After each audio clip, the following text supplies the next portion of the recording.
Aujourd'hui, on s'attaque au monument emblématique de Rome, le Colisée. Des tunnels cachés pour les spectateurs. Les empereurs et les citoyens importants de Rome ne se mélangeaient pas à la plèbe, aux spectateurs ordinaires. Il y avait donc des tunnels cachés et des passages privés qui permettaient aux personnalités de haut rang, comme l'empereur par exemple, d'entrer et de sortir sans être vus. Les nomachis. Qu'est-ce que c'est que ce truc ?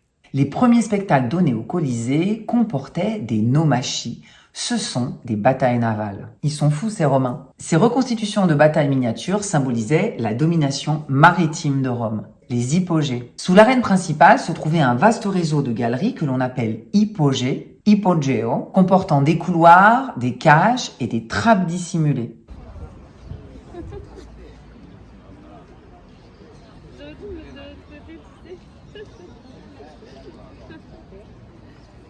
Les gladiateurs, les animaux sauvages, apparaissaient d'un seul coup dans l'arène, car dans les hypogées, il y avait un système de monte-charge avec des treuils qui étaient actionnés par des esclaves.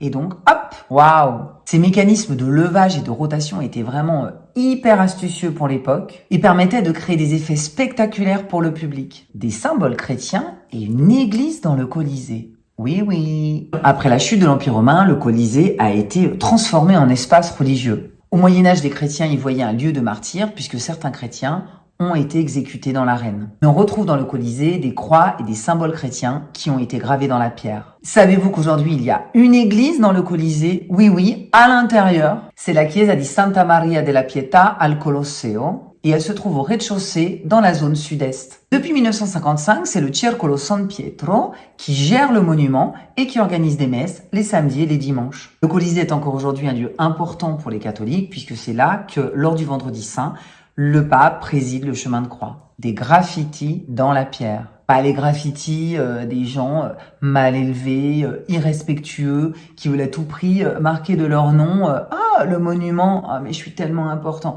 Non, je vous parle pas de cela. Moi, je vous parle des graffitis laissés par les gladiateurs eux-mêmes. Ce sont des graffitis qui sont visibles au Museo del Colosseo et ces inscriptions racontent des bribes de leur vie et parfois même leur peur face au combat qu'ils devaient mener. Si cette plongée dans l'histoire vous a plu, n'hésitez pas à liker, à vous abonner et à partager.